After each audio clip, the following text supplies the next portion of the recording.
G'day, this is Dante, and welcome to a look at live streaming and how to use different live streaming services to be able to sort of spread your classes and your lessons and your webinars just that little bit further than just the people you can get onto a Zoom call like we've got here. We do have a few people on the Zoom call today, so thank you for joining me. If you're live, feel free to use the webinar chat and the Q&A windows to be able to ask questions along the way. Because it's live, you get the power to do that. But if you're watching this afterwards on YouTube, please just whack those comments down below and we'll be able to answer those as we get to them. And you can view this online probably a few days after we've actually done this live one at youtube.com/@business station, little at squiggly sign at business station, or on my own account, which is youtube.com/@Dante St. James. With no further ado, let's get underway and share that screen and learn a bit more about what it's like to do live streaming and some of the tools we're going to use to be able to stream to multiple places all at once. First of all, what we're going to look at today is why bother with live streaming at all? Why will we go to that much struggle? Is putting yourself through all this stress and all this worry if it's something which really feels alien to you? So they've got a few reasons why you might want to consider it. We're looking at also the process of streaming to multiple places, not just on a Google Meet call or a Teams call or a Zoom call, but going out to big platforms like Facebook, Instagram, Pinterest, LinkedIn, YouTube even. You can live stream to all those places as well. And then when we decide to go to those multiple places, whether that's individually or all at once, which you can do as well, what are the best practice? What do we do to ensure that we're producing something that people actually enjoy and are engaged with, rather than just sort of putting them through a death by PowerPoint? I don't think any of us want to do that to our poor people who are listening by. Just quickly swapping over my microphone as we move on. This is brought to you by Business Station and the Digital Solutions Program. It's an initiative of the Australian government designed to help small businesses to access high quality digital advisory support and to get them on the road to participating in the digital economy, because we know everything's changed in these last 10 to 15 years. So this is a way of helping you to become more engaged. My own background is as a lead trainer for Facebook, or Meta as they're called now, in Australia and New Zealand, as well as being an advisor and a presenter for Business Station, both for digital solutions and in Darwin for the Workforce Australia Self-Employment Services, which I'm an entrepreneurship facilitator for that, allowing people to start their new businesses with a bit of a concierge to help them along the way. Also working with other government programs such as Be Connected and Stay Smart Online, and Google's Digital Springboard program to help bring lessons to those who may not be able to get them in general, for pay-to-play ways. Hey, let's face it, sometimes we digital people, we can be bloody expensive. So the big question, why do we live stream at all? Why will we even bother with live streaming? Especially when, it's like I said before, it could be stressful. It could be something you really, really seem alien about. The idea of talking to a screen and not be able to see people in front of you may seem a little bit weird. I've become very used to it and very good at it. I see a list of names down on my left-hand side, and that's enough for me to know that, yeah, sure, this is something I feel comfortable with. I suppose that might come from my background of being in commercial radio as well, like quite some number of years ago, where you are used to talking to no audience. You just have to have faith that signal is going out there and people are listening to you. And then the only time you really know if someone's listening to you, if you ran a competition and people would suddenly call in and you go, oh, that's right, there's people out there listening to what I'm saying. Much the same with live streaming. You can't necessarily see everybody that's on screen. A Zoom call, maybe you can see the faces of the people you're talking to. But a live stream, unless people are interacting with you, you may not know that they're actually doing it. And that could feel a little bit weird and strange. So some of the advantages of doing a live stream, as opposed to going and doing a recorded video that you've edited and made some changes with, is there's no editing required with a live video, because you've got this one chance to make it happen. So there's no post-production. There's no, tidying up and cleaning up and editing and cutting things down and trimming things up. What's going out there is going out there, and there's nothing you can do to make it any better once it's gone out there. That could be terrifying for some people. I've become very comfortable with that idea. Once I become very clean and clear at being able to do these things, then it's kind of also sat into place, and I feel a lot more confident. One tip I'll give you though, when you're doing some live streams, is don't motor mouth. I have this tendency to motor mouth. When I motor mouth, my mouth gets ahead of my thoughts and I start stumbling and things don't feel comfortable. Slow down. Just slow down. You don't have to talk that fast. There's not that much material to get through. The good thing about these live streams is that whether it's Facebook or LinkedIn or Instagram or wherever, your videos are available on that profile or on that business page or that profile page after you've done it. So if people miss the live event, they can catch up with it a little bit later on, or what they can do is start it a little bit later. So for instance, they miss the first 10 minutes, they can pick it up from the very beginning and still be able to engage with the whole video from start to end.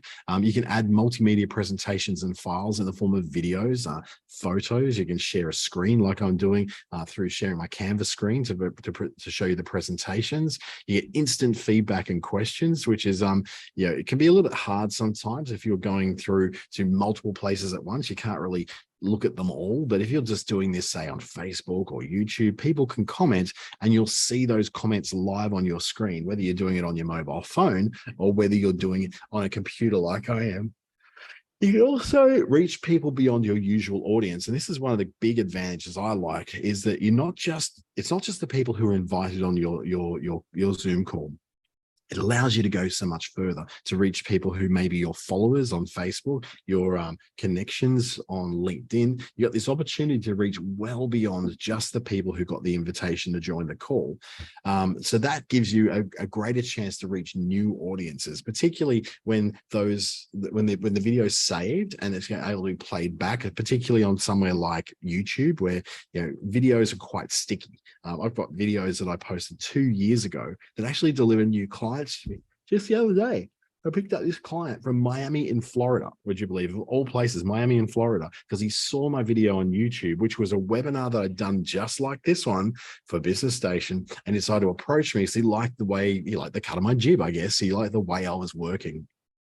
You can also stream to multiple places at once. And I've said this a few times in passing. And what I'm meaning is, so for instance, you do one stream and it can go out to Facebook, Instagram, LinkedIn. It can go out to YouTube, Pinterest, Twitch is another area too. So there's lots of different places you can have those going out to all at once. You don't have to just simply have you going to Facebook only and then missing out on all those other audiences. I've got some ways to look at that and some systems that will help you to do that more effectively a little bit later on.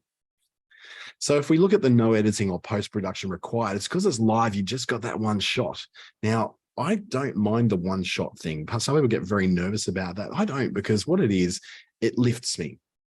I suddenly sit up a little straighter. I suddenly get a little bit more alert. There's a bit of a rush. You got a live audience in front of you, and they're instantly giving you some kind of feedback. I've got a chat window here and a Q&A window here. And as soon as something comes up in those, I see it, I can acknowledge it, I can work with it. It becomes part of the presentation. So it lets you get it right that first time. And if you stumble and you bumble, it doesn't matter. People they kind of expect you to a little bit. They're not expecting everything to be this perfectly curated, edited, quick jump, highly engaging TikTok video, when what you're doing is being a real person, presenting in a real way with real facts live on your screen to real people who are also in the background, either just watching and listening like you are, or they're interacting as well.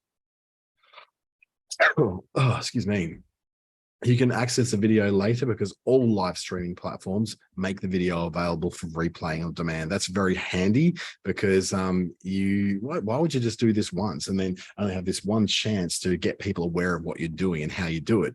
This is your chance to be able to have something that's perpetually on a platform like YouTube, Facebook, and LinkedIn, so people can go back and see those things at a later date. Facebook and Instagram are kind of here today, gone tomorrow kind of platforms.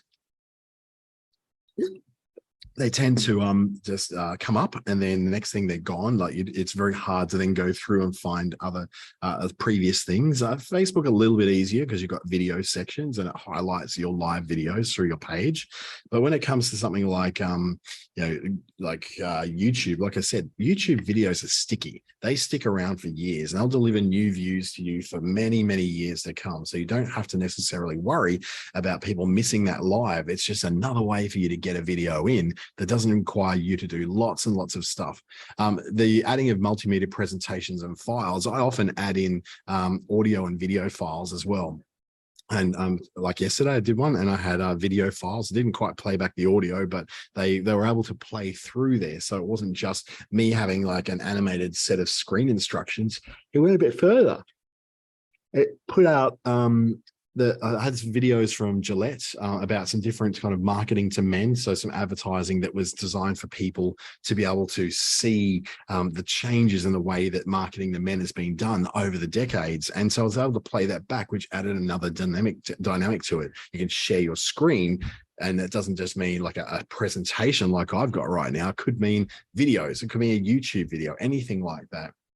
The instant feedback and questions you can work with either through Zoom. So if you're doing a Zoom presentation like I am now, and you've got all the things built in with your Q&A and your webinar chat, all those, you can do those. But if you're going out then to Facebook and Instagram, people could also be commenting on those platforms, and you may not see that happening. So sometimes we put, a mobile phone here in front of me. I might have an iPad over there, and they're logged into the different live streams. So I've got them on mute so I don't sort of come through and call that horrific echo, but we get an idea of, oh, I can see what's going on.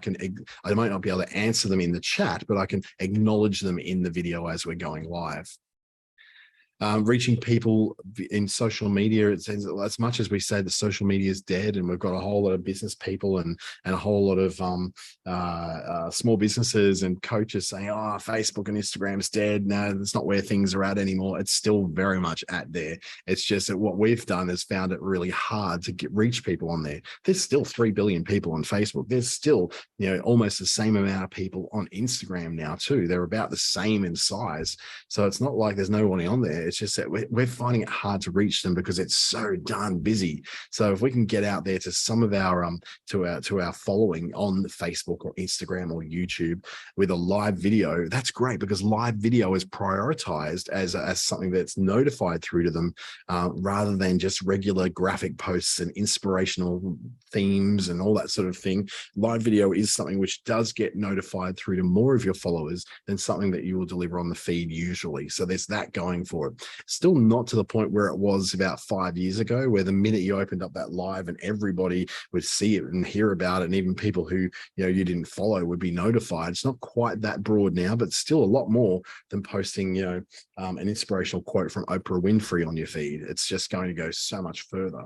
The multiple streams at once, where you can go out via Zoom and Teams and Meet and Facebook and Instagram, YouTube, LinkedIn, Pinterest, Twitter, Twitch is another network you can go out through. There's plenty of places you can broadcast to.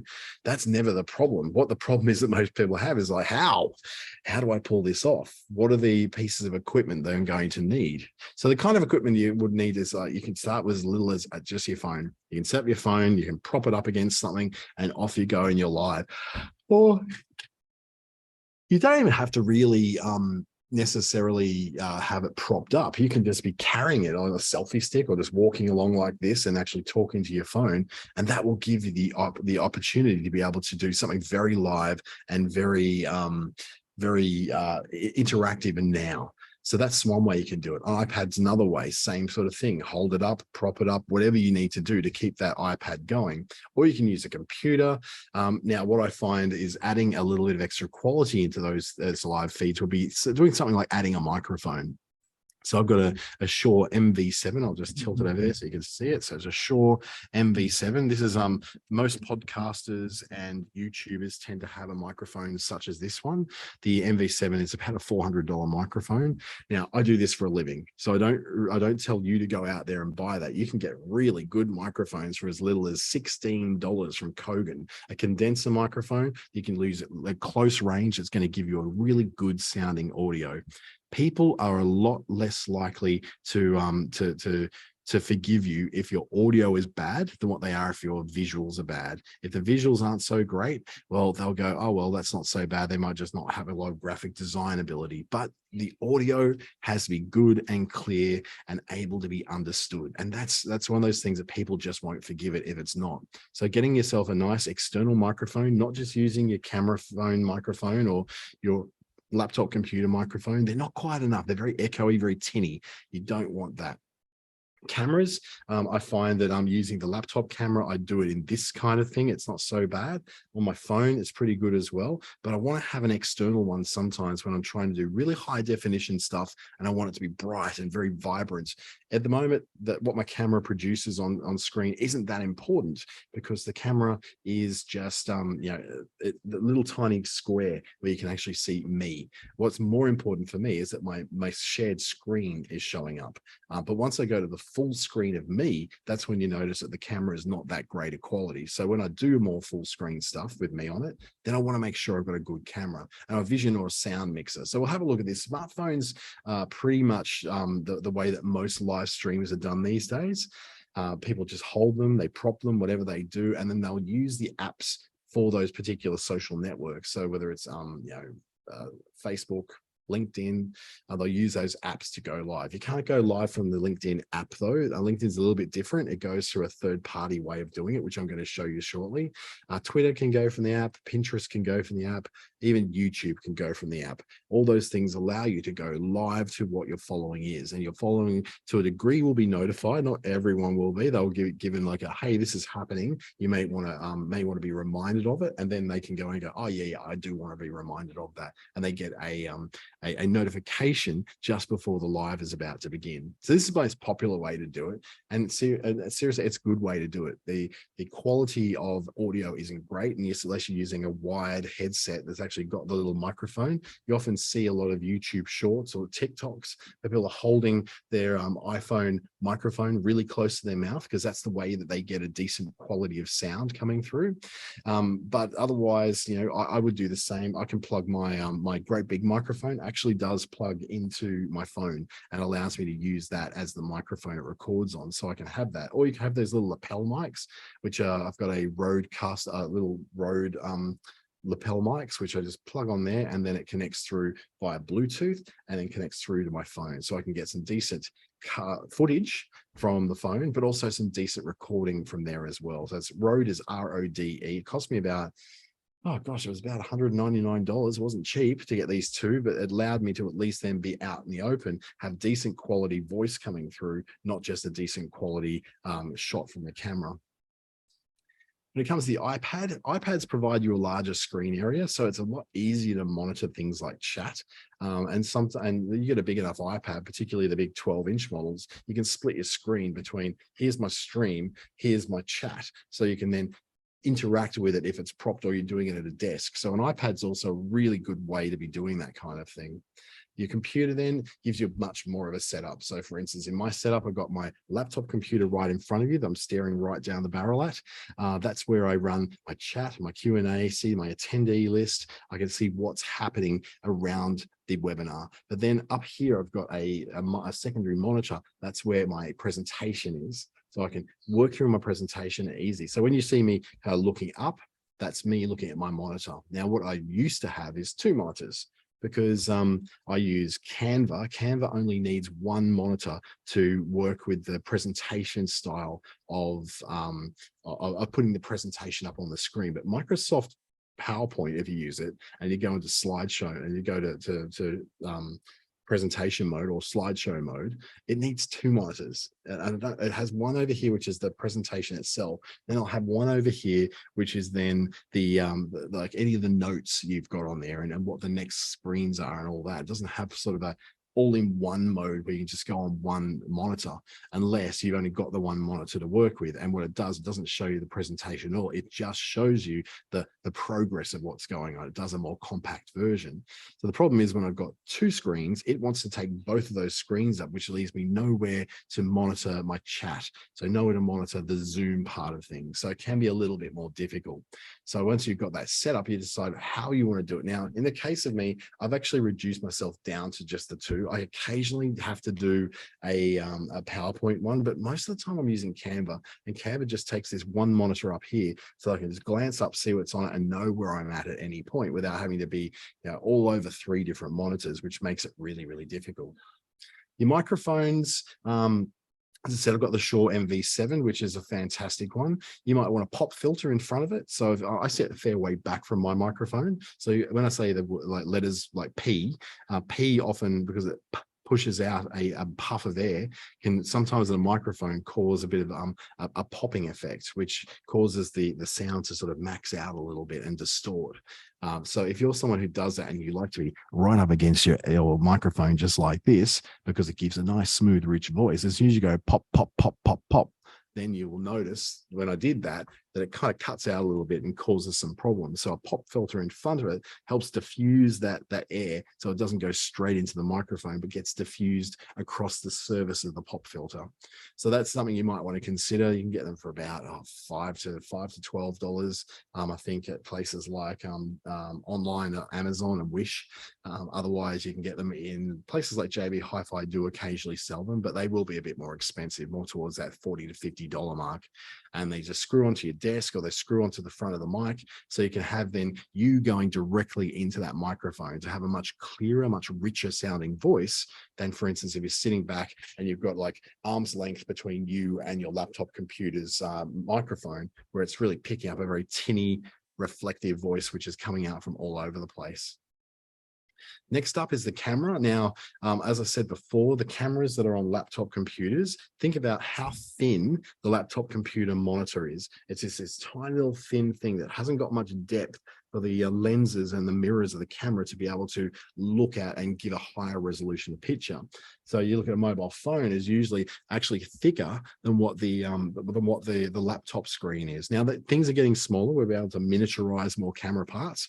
So we're starting to see that, particularly on the MacBook Pros, the current generation of them, they've got excellent cameras. They are really, really good cameras. But when I want to do something really high definition, I'm going to YouTube where people are going to play it on 1080p or above, or even 4K.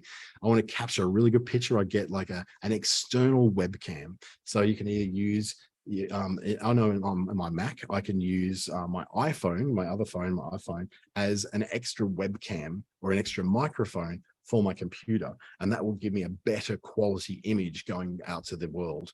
I can also use like a Logitech or a Belkin webcam, which you sort of clip on the top, or you sort of sit at the side, and that gives you, because they're thicker, so you might have a laptop computer is about that thin, put over there, but the camera is about that thick. So that extra space allows a lot more mirroring and a lot more lenses to be placed, so that then it can do so much better and produce such a better image than, say, something that's on the top of a laptop computer lid, where you don't have much room to work with at all. Or you can use things like handy cams. You can use DSLR cameras as well that are set up in their video mode, where they'll be able to pick it up and act as a webcam for your computer. So different computers have different setups and how they'll do that. But the better quality input you've got, when you go to something like Zoom and it records and goes out to things like YouTube and Facebook and Instagram, they're all going to take a lot of that quality down. So the higher quality you can put into it, the higher quality it's going to look once it's been all compressed and put in the format that social media will use. You can also get super fancy. I haven't got this far yet, but you can do, and I've got some equipment that will allow me to do parts of this. You can use a vision and sound mixer. The vision and sound mixer is just basically, it'll have multiple channels in and multiple channels out. So for instance, I can have a microphone going in, I can have a webcam going in, I can have a camera going in, I have a Macintosh or a PC going in as well from different points, and have different things going on. I can have a camera over that side and a camera over that side. And what I can do is set those cameras to flick from one side to the other every 20 seconds. So you're getting a different view of me at the different times. These can also be set up to voice detect. So if I've got a guest who's on the other side of my desk, the camera facing me, as soon as they speak, will flick to the camera facing them. So you get that nice interview effect backwards and forwards. Now, this is if you're trying to do podcast interview style things. You don't necessarily have to get that fancy. Most of you are probably, if you're going to interview someone, only going to do it over something like a Zoom call or a Teams call. So you've already got the two inputs, because one's coming from outside the building you're in, the other one's coming from inside the building you're in. So it all gets mixed up properly by Zoom, so you can have that conversation on multiple hosts on your live stream. So streaming to multiple places is a bit of witchcraft. It's a little bit of sorcery, but it's really just that someone has a system which can log into multiple places at once, and you just stream into that system. So some of the systems that you might want to do, say for instance, will go out from your phone to Facebook and Instagram at the same time, or maybe to LinkedIn and YouTube at the same time, or maybe you want to send everything. When I do a live stream, I usually go out to Facebook, YouTube, LinkedIn, and Twitter all at the same time, and I do it through Zoom. So I do it with Zoom, which connects to one of the systems I'm about to show you, which is it's called Restream. Now, the problem is that when you're doing this, and this is a bit of a downside to streaming to multiple places at once, is that it can be a little hard to monitor those multiple sources of chat and feedback. So if people leaving you comments and you're saying, hey, leave me comments, I'll be able to give you a shout out, you might not be able to see those unless you've got something like you're logged into your own live stream with a phone over this side, a phone over that side, an iPad over there, and you've got multiple things that you can reference to.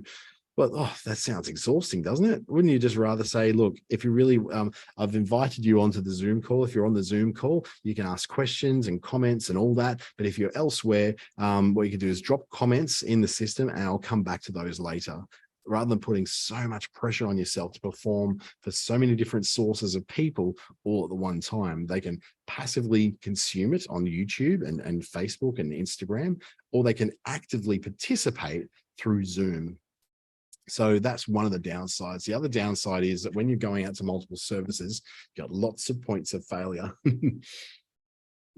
So one case I get is quite often the YouTube video sometimes drops out, or the audio will drop out through no fault of my own, through no fault of the system I'm sending it to. It just decides at some point it's just going to, kick the bucket and decide not to play anymore, and it'll reconnect again later. But in the meantime, people on YouTube have missed 30 seconds of content that makes it really disjointed, and most of them will have dropped off by then. And that's generally what happens when it drops out. They drop off and they don't come back on. So that can be a bit of a problem when you tend to be doing it directly live from your phone or from your laptop to one system at a time. You don't get that chance of dropout because of going to one place. You don't have multiple places where things can go that little bit wrong. Viewers can watch the video later, though, after the stream is finished. And this is what I was saying earlier was one of the great advantages of doing live streams. It's not just that live moment. It's also your ability to be able to have a library of your live videos on Facebook, on YouTube, where they're actually separated out and people can go, oh, I missed that live. When was it? Last Thursday. Here we go. On your profile, last Thursday's live. Oh, I'll watch that now that I've got some time. So in today's busy world, we know that not everyone can hop on live. You're very fortunate, and I'm very thankful to have you actually on this live if you're on Zoom right now. But the reality is that of the many people that are on live right now, I will get infinitely more people on YouTube later on, or on Facebook later on, or on LinkedIn later on, when I put this video up there after I've got the recording and then I save it elsewhere. So you would have a chance to go well beyond the people who are there live and go to a much bigger audience.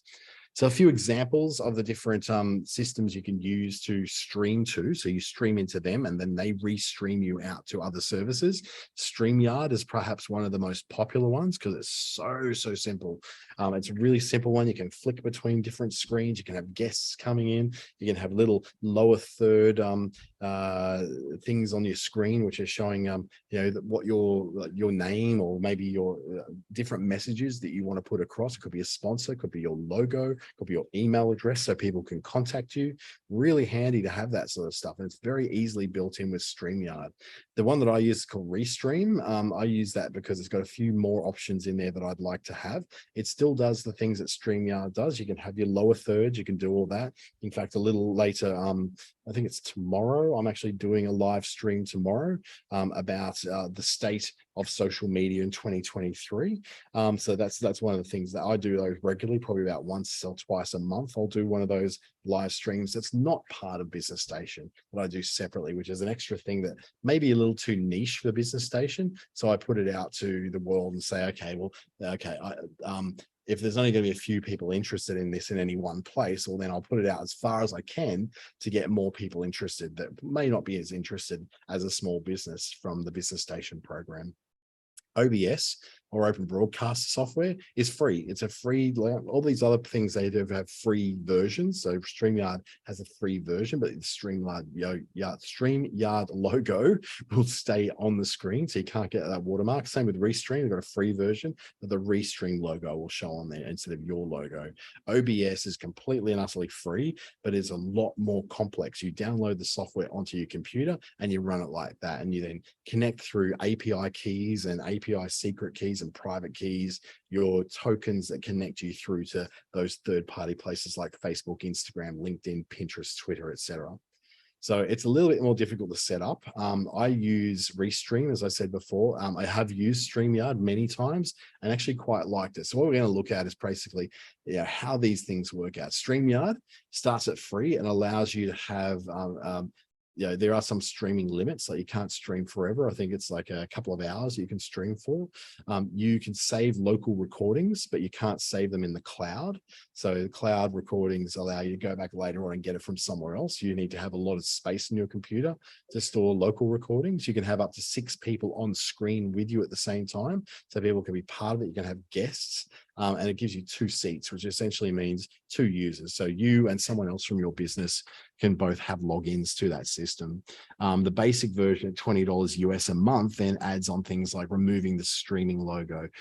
You have unlimited streams, unlimited local recording. You can have up to 10 people on screen at the same time. That's not 10 people watching, that's just 10 people participating on screen, like a Zoom call, for instance. You've got the ability to go out to multi-stream. So you can't multi-stream with the free version, or you can do a stream from StreamYard and then give people the link to the StreamYard call and they come in like a Zoom call. But the basic version does give you the ability to be able to record the live streams, load them up to the cloud so you can access them for later. And then you can multi-stream up to 3 different places. So Facebook, LinkedIn, YouTube, maybe you choose the places you're going to go, but it allows you then to also have some custom destinations. What they call RMTP destinations is like Instagram. Instagram's got a very, very hard to use way that allows you to do a stream through a system like this. It doesn't do it the normal way. It wants to do it through the app. So it's a bit harder to work with. You've got logos, you've got overlays, you've got backgrounds you can put behind you as well. So you can make it the whole thing a lot more customized. And once you go up to the professional level, it becomes a little bit more expensive. Restream on the other hand, much the same kind of thing, but it'll only give you, it doesn't work like StreamYard. StreamYard is like a streaming service of its own, and you can have people go to the stream on StreamYard and watch it. Restream doesn't have that. Restream only restreams out to other services. So it doesn't stream in itself. It doesn't have a place where you can watch the restream. What it does instead is allows you to then go out to other places. So the free one allows you to broadcast simultaneously to 2 different channels. So that might be Facebook and YouTube, for instance, or maybe LinkedIn and Pinterest you can do. No more than 2 in the free version. You have to use the Restream Studio, or you can use custom streaming software. It doesn't necessarily allow you to use something like Zoom. So I could on Zoom now turn on a live stream that goes through Restream. It allows you to know it's just the one user, but it does allow you to have multiple channels of chat, which I don't know how useful that would be. You can have a lot of on-screen guests, and you've got the Restream branding logo on your videos. Once you got to that $19 US a month, which is a little less than StreamYard, that's when you have more channels. So this is what I'm paying, is a $19 a month. So I get 5 channels. So I get the ability to be able to post out to 2 Facebook pages at the same time. My LinkedIn profile, I can go to my LinkedIn page as well. I can go out to Pinterest. I can go out to Twitter and go out to YouTube as well, and multiple YouTube channels if I really wanted to. So if I really wanted to go that far, I'd get maybe the professional tool, which has got 8 different channels I can go to. I can have my branding on screen. I can record up to 6 hours of streaming. Not that I would need that. My streams are no more than an hour at any one time, but it does allow you to post to things like Facebook pages, Facebook groups as well, and some custom destinations that might be like, I don't know, a place where you go, you might be live streaming a funeral. That's a very popular thing to do these days. And you can also have guest channels. So you can have people who are coming into your Restream who come in as your guests and co-present with you. So they can not just watch it through Restream, but they can join the stream as participants. So you've got a secret link that you can send them to become part of that. OBS is completely free. So you download the software to your computer, in my case, a Mac OS, you might have Windows, and then you download it, and then you're able to play it. So the example they're using on screen is somebody who's playing solitaire, and they're rebroadcasting their screen, their desktop. So as they're playing solitaire. So they might be doing a gaming stream where they're showing people how to do it, or showing them tips and tricks what to do on their screen. It is a lot more difficult when it comes to the using of it, the setting of it up, the connecting through to tools like Facebook, Instagram, and Twitter, and all those. These paid services, they do make that a lot easier for you. Even at the lowest level, they make that a lot easier. So OBS is like a lot of your professional broadcasters will do that. So they use that. It's free software, so you wouldn't think it'd be professional. It allows for a lot more customization, a lot more layouts, a lot more different channels you can send out to. So it can be very useful for people who are sending out things across the internet to television stations in other places. If they're live streaming something through, instead of using satellite connections like they used to do, maybe they'll do it through the internet now through systems like OBS. So given it's free and it's open source, it's a really good project. The latest update was like January 7. So that's pretty impressive. There's a real big community of developers that really want this system to be really powerful and really useful to people. So the two that I'm going to show you today are Streamyard and Restream. So we're going to look at Streamyard first. So I'll just open up a new window for you. We'll go to Streamyard, and I can log into my Streamyard account. So go to streamyard.com.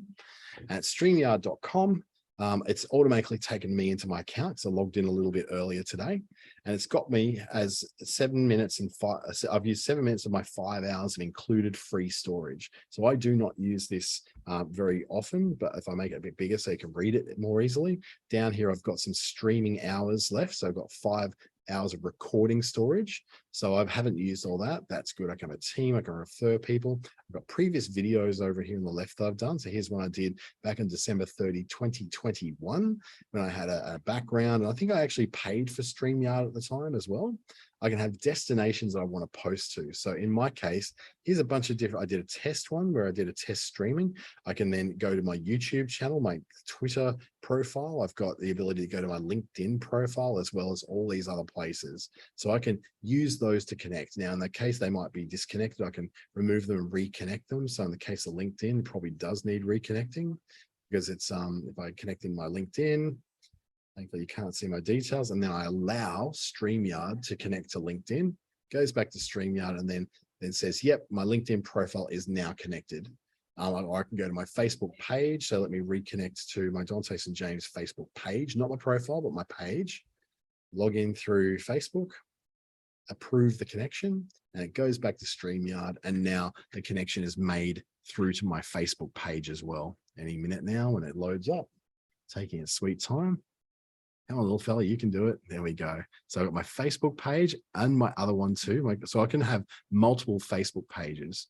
So this is allowing these destinations. Now, when I do go to set up a broadcast, because I'm not paying for StreamYard, or at least I don't think I am. Let's have a look at that, because what is my, I don't even know what my account level is, but I might actually be paying for this and not realizing it. It looks like, doesn't really tell me what I'm on. So it looks like I'm on the free account, which allows me to have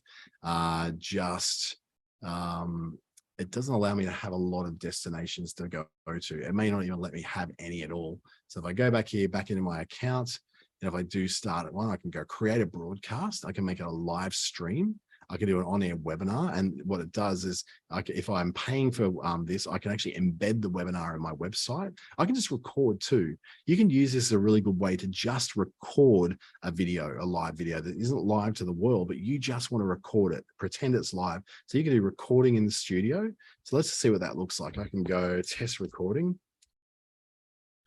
And then create recording. What it's going to do is enter that studio, and it's going to then pick up my camera, pick up my microphone, and be able to do that. So I've got to allow the mic and cam access. So allow, just waiting for it to pop up, which it hasn't popped up just yet. Here we go. Microphone is working. So you can see it's coming through my MacBook Pro microphone.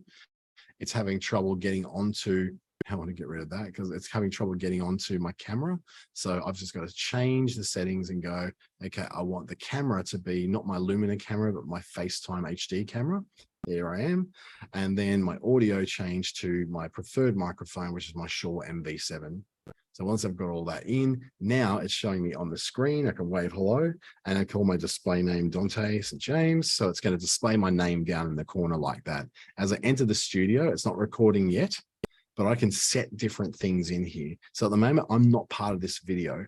So what I can do is click to add my audio and video, add to stream, and I'm in that video. I can also split myself between a shared screen. So if I want to start sharing my screen, I won't do it now because it's going to be like going into the matrix and it's going to look ridiculous with windows everywhere. But I can also add in different things to it. So for instance, I can show a banner along the bottom there and have a set of banners that as I'm going through the live recording of the live stream, I can add these banners. So I go, okay, I've gone from that banner. I'm now going to this banner. So it's doing little lower thirds as I'm moving through my video. So it allows me to go, okay, next chapter is this. Here's my guest. Here's what my email address to contact me later. Thank you so much for coming. I really appreciate you being here. The branding then is like this stuff. So I've got, I have to upgrade to, in other words, to use my logo, but at the moment it's using the Streamyard one. I can't take that away, but you can change the style of the banners. So you can have little blocks, little bubbles, classic, and the minimal, which is kind of like a little thing that goes and shoots across the screen.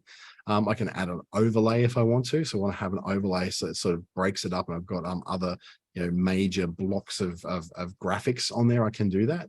And then I can add things like countdowns as I'm coming into the particular. So if I'm doing a countdown to me coming into the call, I want to have that little cool countdown, 30 seconds till we go live. I can have that as well. There's backgrounds I can add in there. So to get my background, I need to pay for that. But as you see, I've used to pay for it and I've got those in. I've also got a private chat ability with everyone else who I invited in the studio. Remember, we can have up to 6 people in that studio with us. So it allows me to then have those 6 people to chat privately in there. So I can chat between my guests. So it makes life a little bit easier. So if I want to then start recording, all I need to do is basically hit record, and that will then start recording that video. So this is what it kind of looks like. It's going to record it locally. Now I'm going to put it to the cloud. So let's start recording, see what it does. It's going to give me a countdown, and the recording started. So we've been live for 3 seconds, 4, 5, 6, or in this case, not live, but we're recording it into the system there. If I want to do things like present my screen, let me say I will present my lower screen, present. I can go share screen, and I go, what screen do I want to share? So I want to share that screen. And then the screen sharing is going out into my recording, or it'll be going live at the same time as my video is down that corner. So I'm showing my real screen where you can see me moving things around my screen like that. Otherwise, then I'll just go, okay, I don't want to show only myself. I want to show only the shared screen. So it takes me out. Notice how it's kept that banner in place. So if I go there, oh, that banner's in the way, I want to get rid of it, just hide it. And then my banner's gone. And I can create a new one that says, contact me at, my phone number, add that in, and then show it. And then I've got that down there. So I can bring those in and out if I wanted to share a few details on the screen with people. Now, bear in mind, this one's only recording. If I want to go, so it's like half of me over here and a little bit of that, I can do that. I can have other people on screen with me. So for instance, a small version of me, maybe the other attendees there, and I've got the main screen going, or I can just have a conversation between myself and someone else who's in this as well. So let's stop sharing my video, and now I won't be able to do any of that. I'm just going to have myself on the screen. So if I end the recording, it's going to save that in the cloud. Remember, I've got a certain amount of in there. How did it go? Well, let's say good. I'm not going to send any feedback because we're not really doing that at the moment. So this is a way for us to be working with Streamyard. It's incredibly simple when it comes to these kind of things. It really it allows us to do so much more than just simply talking to a screen. It allows us to share things on screen. We have little banners we can go along the way that allows us to do so much more. So once I come out of that, I want to return to the dashboard, and I can see my my past things. I have my tests. I got my past one here, my test recordings, all the test recordings you can see that I've done with other people. And that's Streamyard. Restream, on the other hand, is a little bit different. The layout, it's very much the same kind of process, but a bit more technical. So with Restream, what we do is when I go into my account, it too has a studio that you can go into, which is just like Streamyard's one. So I start with the studio. It's going to go into the studio and it's going to let me set up my setting and what I want to have. So what my backgrounds are. Now I pay for this one. So it has a few more features in it than what Streamyard does. So this is who I am. I can set up my camera. I want my video to be standard. Let's make it high def so it's a bit nicer. Make my audio come from my short MV7 and come out through my MacBook Pro speakers. Now I've got that. I've got that where I want it to be now. So I'm ready to go. So let's enter the studio. Got my name in place. Put my name down the left-hand side, just like it did in Streamyard. Very similar kind of things. Now in the studio, this is looking a little bit familiar, right? You've got the different layouts of the screen. I've got the ability to share my screen. So once again, if I bring up, let's say, for instance, let's show something that's not going to be private. Let's just share that same screen I shared before, hey? So if I go to share my screen down the bottom here, this is the screen I want to share. And again, it says, okay, we're sharing your screen now. We put you down the bottom right-hand side, or we can have you side by side. So let's change to that. So I'm over here and then the picture's over on the left-hand side, or I can go, a picture of me down the bottom. Maybe I've got a picture of all of the different people down the bottom here. Notice how I've got a video backdrop behind it as well. So those are all controlled from over on here. So I've got a background running, which is this one here. I'm going to hide that and this goes to a plain black background. I can then have maybe a Ukrainian flag. I can show that in the background to show my support, or into any sort of moving and static images that are on here. So this is a static image. There are some video ones. So this one's got, I think, a car going through a tunnel or something like that. It's going to make me feel sick with all that motion. So if you want to have that kind of motion, you can, or you can set it up so you're on the side, much the same way that Streamyard does. Or I can go side by side with the shared screen, me, and then I've got the shared screen over there. So you can move through those. The other thing I can do is change my brand settings because I've got this one live. I've got pink as one of my colors. So let's go back to the main screen. So pink is one of my colors. And then I can go, okay, I want to have a different thing come in for my brand colors that come in at the bottom. So if I go straight back to me again, so I'm the main focus on there. Notice how my name pops up again. And this time it's in that format, or otherwise I can have a rounded format that looks a little like that. So I can have a primary color and then I can have a shadow color, which is maybe, let's make it black. So then it's made that now black in there instead of the pink. Change the color again. I can go to maybe make it orange. And sample something on the screen and change what the appearance is going to be. At the moment, there's a Restream logo I can put in there, which will appear up the top right. Otherwise, I can put my own in there. I can load up my own logo and put that in as well. Little overlays that go around the edge. They sort of give like a little, frame around it. I've got some flowers or some fun stuff like this. There you go, some flowers and some balloons and things like that to make it a little bit prettier. So once you've got all that in place, you go, well, I'm now ready to go live. Now, in this case, I've connected through my destinations. I've got my LinkedIn profile, my Facebook page, my other Facebook page, and my YouTube as well. In here, it's also got my Twitter. So Twitter, I need to reconnect my LinkedIn, but I've got Twitter as well that I need to connect with.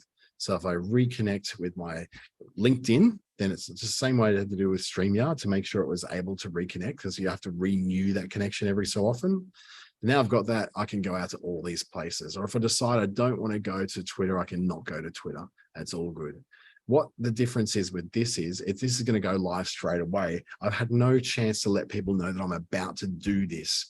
And this is where Restream does something a bit different. I haven't had a chance to tell anyone I'm doing this. I haven't set up events or anything like that.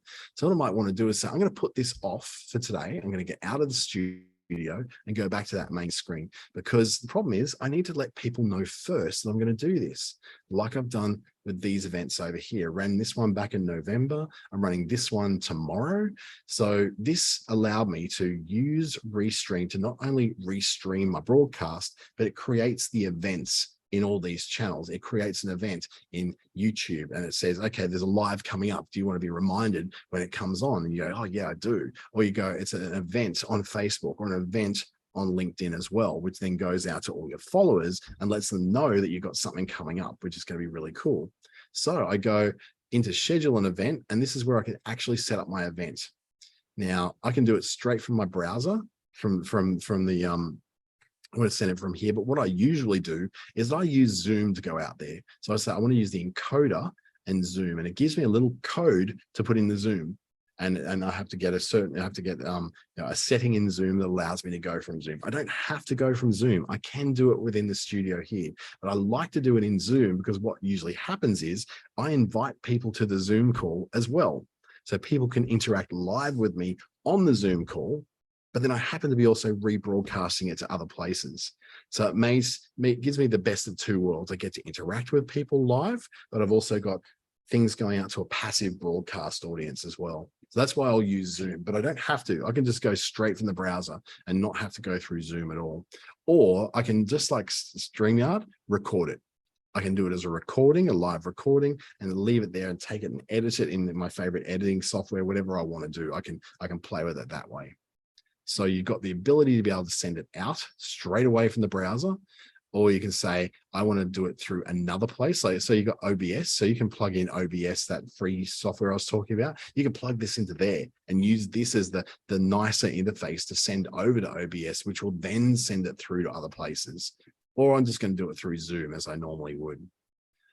I can then also, and this is where things get to be fun, you got previous things you've already done. You've already got a webinar you've run before, and you go, well, I don't want to necessarily have to do that webinar live every time. You can click stream a video file. If you've got a recording of you having already done a lesson, you can restream it through there. So you have to go, you can make your video file that you've already got saved on your desktop in a QuickTime or an MP4 or something. You can make that go out and live stream. So you don't have to keep going absolutely live every time. You can schedule an event, and that event is going to, rather than going out, it's going to go out as a live stream video. So you don't have to always be live and talking. You can just replay something you've replayed 100 times because it's the same material. For instance, if you've got a sales webinar you're running, you don't want to have to every time talk for an hour every day. You just want to go, okay, 4 p.m. every day, we've got a video that plays, and this video file is one of those things that goes out. So you've got lots of different options in there. In this case, this one's going in. So if I go in here and look at this, I've got RMTP settings. Those RMTP settings are what I put in the Zoom. So that stream key and that URL is what I put in the Zoom when I decide to go live from Zoom tomorrow. So I'm going to have about 30 people on Zoom, and God knows how many people tuning in through the live channels. Could be hundreds, could be a few, who knows? But at least I'll have those 30 people on Zoom that'll be able to interact with me live. So there's lots of other options. I won't go too deeply into them. They all essentially do the same. You just want to edit your destinations and add places you want to start streaming to. You have to have accounts with those. In some cases, you might have to have you can't just go to LinkedIn without having creator mode turned on your profile. So to do live streaming on LinkedIn, you must be a creator. To be a creator, you just need to change your mode over from being just a regular profile to being a creator profile, which is what I've got, which means I can go out live on LinkedIn like I will be tomorrow. So that's a really quick look at the different restreaming and live streaming software that's available out there. There's a great deal of them. These are probably the two most common ones. Before I go, look at some best practices. I think it's important to know what to do when it comes to, what is the best thing to do when it comes to doing these presentations. So the best practices for me would be things like broadcast where you have an audience. I wouldn't just add everyone. I don't have an audience on Twitter, so I often don't include Twitter, but I might include Facebook, LinkedIn, and YouTube because I've got audiences there. So they're the places I might decide I'm going to work on, rather than trying to work on places that I've never really had much luck with getting a crowd onto. Secondly, I would say don't try to monitor multiple chat sources. Having the phone there and the laptop there and the iPad over there means you're not focusing on what you're supposed to be doing, which is presenting, talking, answering questions on the main channel. That's why I use Zoom. I can have people live on Zoom. That's the option for those who want to see it live and they want to interact live. For those who just want to sit there and watch it, they can do that through YouTube. They can do that through LinkedIn. They can do that through Facebook. They don't have to participate. Next up would be to use Zoom if you want to have things like inviting people, if you want to invite people along to participate into it, if you want to handle the chat, if you want to offer, maybe the chance to ask questions and interact is given to your premium followers, or for people who are paying to be part of your paid group or your coaching group. Other people can watch, but only your premium people can participate. And you can also, through Zoom, allows me to go and stream out to Restream, which then allows me to restream out to all those different places. So that's how I do it. I think that's a bit of a best practice for me.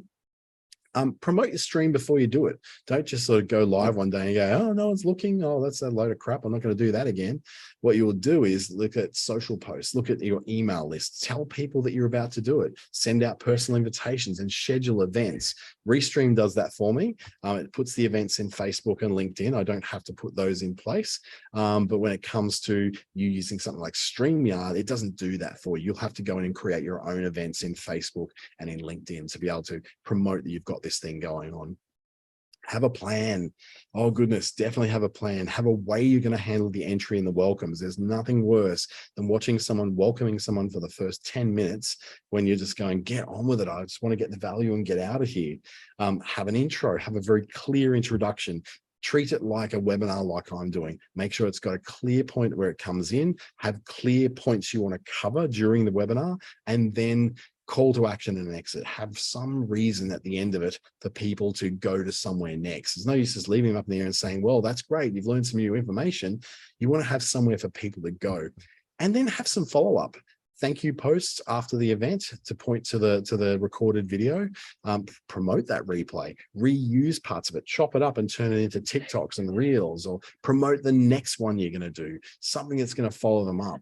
And now for my call to action, I guess, is where we go. Here's the top 4 things I want you to walk away with today. Live streams are very engaging and they're very popular, so you're mad to ignore them. You can stream to multiple places at once through software like tools such as OBS Studio. You can send it out through Restream, Streamyard. And then when you do, make sure you follow some best practices so that it's a valuable experience for you and also for your listeners and your watchers and your followers, because there's nothing worse than someone rabbiting on a screen and not having a point to go towards.